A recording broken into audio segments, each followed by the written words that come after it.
Bom dia, pessoal. Vamos de BTC na manhã dessa quarta-feira, 18 de dezembro. Agora na Espanha, 10 horas e 5 minutos. No Brasil, 6 e 5 da manhã. Gente, a BTC deu uma recuada. Ontem eu reportei para os senhoritos que eu estava recebendo um monte de mensagens de gente dizendo: Renato, alavanquei vezes 20 na Vax. Renato, alavanquei vezes 30 na Atom. Aí o que aconteceu? O mercado de futuros perpétuos está tomando na mão grande o colateral desses super alavancados. Mas de uma maneira geral, aqui no diário, a BTC segue transitando pela banda superior do canal de Keltner, que segue com as três linhas agressivamente apontadas para cima. No diário, nada mudou. A BTC ainda teria gordura para beijar aqui a mediana do canal de Keltner, que está exatamente em 100 mil dólares. A gente fez a mínima nessa madrugada em 103, 137. Agora, no 4 horas, vocês vejam que a gente está meio que replicando a fuga ascendente dessa última cunha. A BTC foi lá, buscou 104.088, agulhou no dia 5 de dezembro de volta para 90.500, basicamente beijou essa região de extrema sobrevenda da banda de VWAP semanal e aí formou essa cunha. A gente fez a mesma coisa agora, a gente beijou a região de extrema sobrevenda da banda de VWAP semanal e provavelmente a BTC vai desenhar um platô aqui entre 107, 106 mil dólares. Isso aqui vai replicar basicamente essa movimentação. Vocês podem ter certeza que a BTC agora vai namorar o patamar da VWAP semanal, vai ficar ali um tempão entre 104 e 105, 104 e 105, como ela fez com a VWAP semanal aqui. Depois ela vai buscar algo próximo a 106, 107, vai voltar para 104, 105. Aí lá pro dia 22, 20, talvez 20 de dezembro, de repente, a gente starte aqui um movimento de rompimento. Justamente porque um monte de Zé Topinho encheu a mão na alavancagem de futuros perpétuos e o mercado não tem dinheiro para deixar toda essa galera multimilionária. O cara achou o quê? Que fosse botar 800 dólares, 1.000 dólares na AVAX vezes 30, aí o mercado ia explodir, levar a AVAX para 160, aí os 1.000 dólares do cara ia virar 100 mil dólares. Não é assim que funciona, gente. O mercado de futuros perpétuos, principalmente no Brasil, virou o novo tigrinho. Gente, eu vou repetir. Para ter ganhos obscenos nesse mercado, basta que os senhoritos aportem no mercado spot à vista. Fujam dos futuros perpétuos para hold. Futuros perpétuos é para tiro curto, para operações no intraday. Tem gente tentando holdar nos futuros perpétuos, alavancando vezes 30, vezes 40. Só a taxa de funding, a funding fee que é cobrada por hora, já vai comer o lucro do cara, ainda mais se o mercado é volátil. Qualquer corretiva acima de 5% liquida qualquer um alavancado mais de 5 vezes. Mais de 10 vezes é um suicídio. Então, vou repetir. Para ter ganhos obscenos nesse mercado, basta aportar no mercado à vista, spot, nas altcoins corretas, que vocês facilmente vão obter 1 vezes 30, 1 vezes 40, 1 vezes 50 ou mais. Quem não sabe o que comprar, é só clicar no link abaixo. Gemas Altcoin Alert. Ali eu selecionei as 40 melhores altcoins em potencial de retorno para esse ciclo, subdivididas em 3 categorias. As Super Large Caps, que é a primeira categoria, que são aquelas altcoins de capitalização massiva de dezenas de bilhões de dólares, onde o risco dos senhoritos é insignificante, para não dizer irrisório, mas facilmente vocês vão fazer 1 vezes 4, 1 vezes 5, talvez até 1 vezes 6 nas Super Large Caps. A segunda classificação são as Middle Caps, que são aquelas altcoins com um market cap um pouco menor. O risco é um pouco mais alto, não é um risco tão mais alto assim em relação às Super Large Caps, mas facilmente vocês vão fazer 1 vezes 20 nas Middle Caps. E por fim, as Micro Caps e Small Caps, que ostentam um market cap bem menor. O risco é bem mais alto, mas se qualquer das microcaps explodirem, facilmente vocês vão fazer 1 vezes 50, talvez até 1 vezes 100. Gente, eu preciso explicar uma coisa para os senhores. Existe uma máxima, principalmente no mundo TradeFi, lá para quem vem da B3, a compra de uma boa ação a um preço ruim é uma compra ruim. Por que isso se aplica ao mundo TradeFi? Porque lá o retorno é muito letárgico, é muito paquidérmico, depende de fatores macroeconômicos. Uma boa ação no mundo das finanças tradicionais não sobe se o índice Nasdaq, Dow Jones, S&P e Ibovespa estiverem desabando. Então eu vou repetir. Uma boa ação no mundo TradeFi das finanças tradicionais a um preço ruim é uma compra ruim. Agora, uma boa altcoin a um preço ruim no início de um bull run não é uma compra ruim. Eu vou repetir. Uma boa altcoin. Qual é a melhor narrativa desse ciclo? Que é a AI. Que, na minha leitura, é o setor das altcoins que melhor vai performar nesse ciclo. Uma boa altcoin de AI a um preço ruim no início de um bull run, porque a gente está no início, gente. A dominância voltou para quase 58%. Mesmo que uma altcoin de AI já tenha entregue 3 vezes, 4, algumas já entregaram mais de 4 vezes. Mesmo uma boa altcoin de AI a um preço ruim, porque vocês já estão pagando algo que já se valorizou 4 vezes, no início de um bull run é uma boa compra. Então, algumas verdades do mundo TradeFi não se aplicam de forma estanque e inteira no mundo cripto. Porque aqui a coisa é muito mais insana. Aqui nós trabalhamos com vezes 20 por ciclo. Então, muita gente que vem da B3 não consegue entender algumas coisas aí o sujeito fala, mas Renato, eu vou entrar nessa altcoin que já dobrou. Gente, nós estamos falando de altcoins que facilmente vão entregar 20 vezes, 30 vezes. Eu vou repetir. A compra de uma boa altcoin a um preço ruim não é necessariamente uma compra ruim no mundo do mundo criptográfico. Algumas verdades do mundo TradeFi não se aplicam na sua inteireza aqui no mundo cripto. É porque o mundo TradeFi é um mundo diferente, é um mundo mais letárgico, é um mundo que tem a liquidez sazonalmente também drenada pela taxa básica de juros. A nossa liquidez aqui é sazonalmente drenada pela BTC, que já é um ativo que, quando ele se expande, oferta uma expansão exponenciada, o que também não acontece no mundo TradeFi. Então, a BTC funciona como a nossa taxa básica de juros aqui no mundo cripto. Mas o que eu quero dizer para os senhores é que não adianta importar algumas verdades do mundo TradeFi para cá que não vai funcionar muito bem. Então, com a dominância de novo namorando o patamar de 58%, e vocês vejam que a dominância não consegue quebrar de forma ascendente essa linha de tendência de alta que essa LTA ela já quebrou para baixo. Vocês vejam que a gente basicamente revisitou essa LTA, mas a gente não consegue voltar para dentro da canaleta. Nós já estamos oficialmente numa tendência de baixa para a dominância. Aqueles etopinhos que estão achando que a dominância vai ficar alta por muito mais tempo, eles estão redondamente enganados. A dominância, quando ela abrir um novo candle vendedor aqui no semanal, eu espero sinceramente que quando isso acontecer, vocês já estejam embarcados nas melhores altcoins. O que vem por aí não tem precedente nos ciclos anteriores.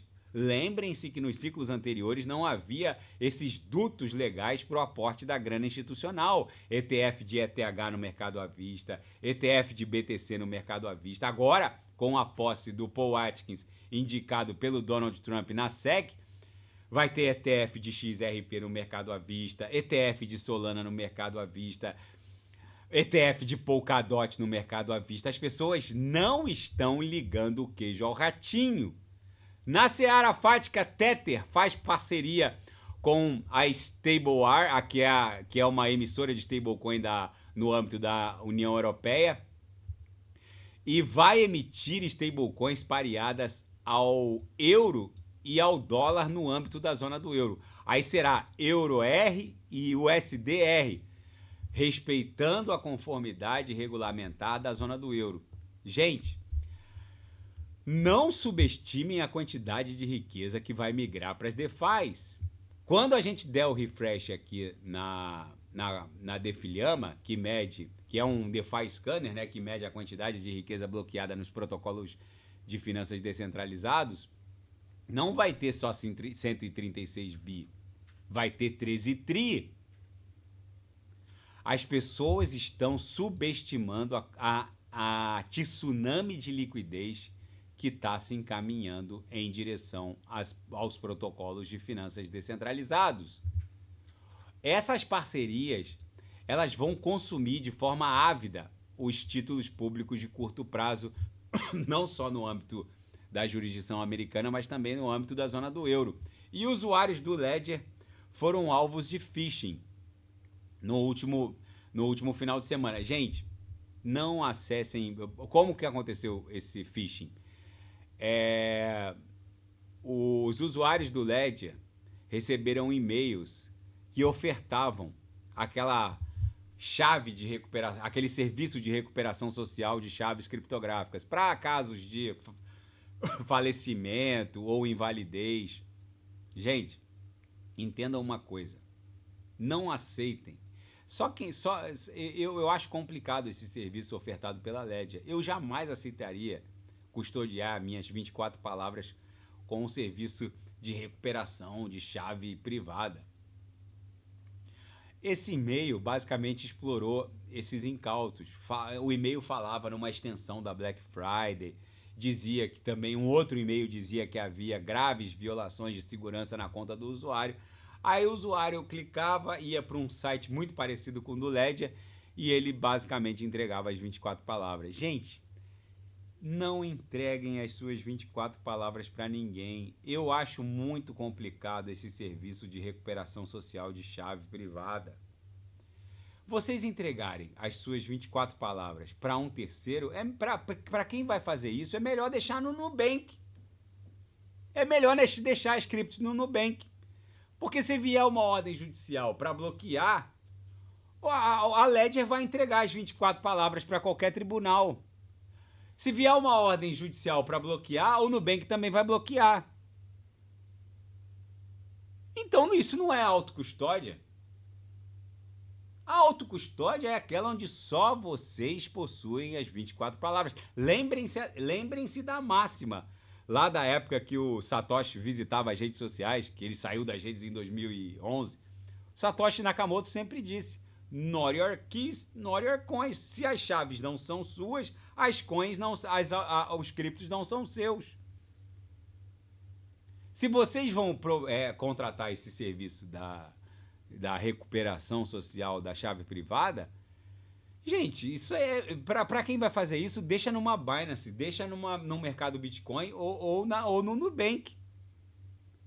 Porque isso não é autocustódia. Ah, mas Renato, eu posso sair, bater de carro, ficar inválido ou morrer. Como é que meu filho vai ter acesso? Explica para ele onde é que estão as 24 palavras. Agora, contratar serviço e cair num golpe phishing desse de recuperação social de palavras, meus amigos, nunca, em tempo algum, entreguem as suas 24 palavras. Para fazer isso, é melhor jogar numa Binance ou no Nubank. É a minha opinião. Vanek prevê que os Estados Unidos vão criar uma estratégia de Bitcoin em favor do Tesouro Americano no próximo ano, com ou sem a ajuda do Congresso americano. A Vanek reportou que o Donald Trump está obcecado com essa ideia de criar um tesouro nacional em BTC em favor do governo norte-americano. Meus amigos, o sujeito para estar desembarcado do mundo cripto primeiro ele precisa ser bem menos que um mineral. E se ele não consegue entender que a primeira nação do G7 que fizer uso do Bitcoin como arma geopolítica, ela vai condenar o resto do planeta a financiar essa primeira nação para sempre. O que o Donald Trump vai fazer é o uso do Bitcoin como arma geopolítica. Ele vai criar um tesouro nacional de BTC em favor dos Estados Unidos, do governo norte-americano, vai gerar uma demanda tão insana por BTC, e não tem Bitcoin para todo mundo, que ele vai condenar o resto do planeta a financiar os Estados Unidos da América pelos próximos 100 anos, no mínimo. O Donald Trump ele está obcecado com essa ideia. E lembrem-se que os seus novos amigos de infância são maximalistas de criptográficos e da própria BTC. É Elon Musk, que usa a Tesla para comprar BTC. Apesar de ter vendido um pouco, eles ainda têm bastante. É Charles Hoskinson. É Paul Atkins, o sujeito que vai gerir a SEC a partir de janeiro. É dono de um fundo, de uma Venture Capital, que são aqueles fundos que colocam grana em startups. No caso dele, em startups criptográficas. Vocês conseguem ligar o queijo ao ratinho? O sujeito que está desembarcado do mundo cripto precisa ser menos que um mineral, tem que estar num nível subatômico. Até um protozoário consegue entender a revolução que está chegando. Na seara geopolítica e finanças internacionais, uma reportagem aqui na Zero Hedge dá conta de que a China estaria comprando secretamente quantidades de ouro 10 vezes maior do que o divulgado oficialmente. Segundo o Goldman Sachs, há elementos que sustentam uma compra insana de ouro pela China e que a onça de ouro vai bater $3 mil até o final de 2025. Em se tratando de China, os dados oficiais têm que ser interpretados com um grão de sal, né? Com granossales, mas 10 vezes mais do que o divulgado oficialmente, eu talvez tenha algumas dúvidas, mas em se tratando de China, eu não duvido de nada. Isso é muito bom para a BTC, porque o market cap do ouro é a referência de alvo para a próxima expansão da BTC. Então, se o market cap do ouro, que hoje está em 15 tri, avançar para 20 tri, esse é o alvo para o próximo ciclo. Porque quando bancos centrais começarem a comprar BTC, que deve acontecer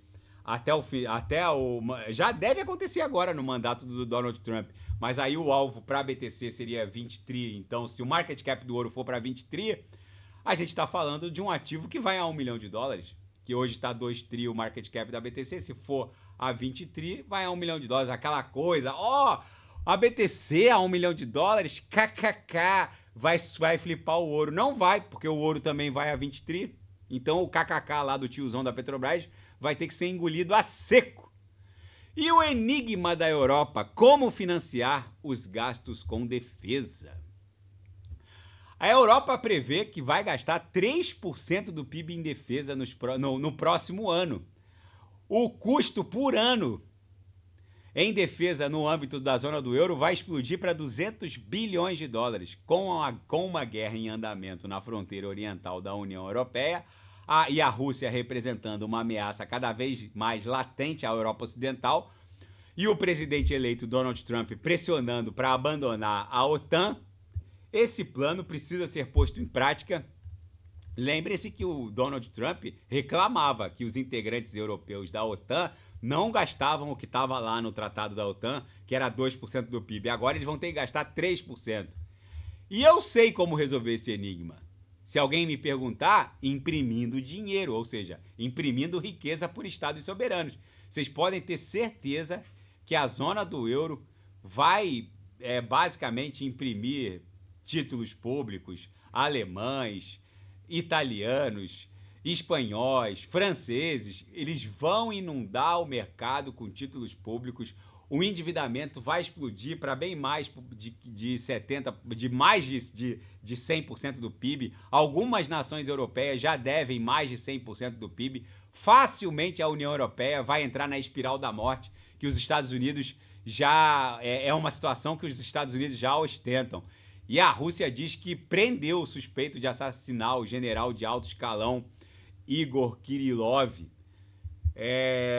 O detido disse que assassinou o general a serviço da inteligência ucraniana.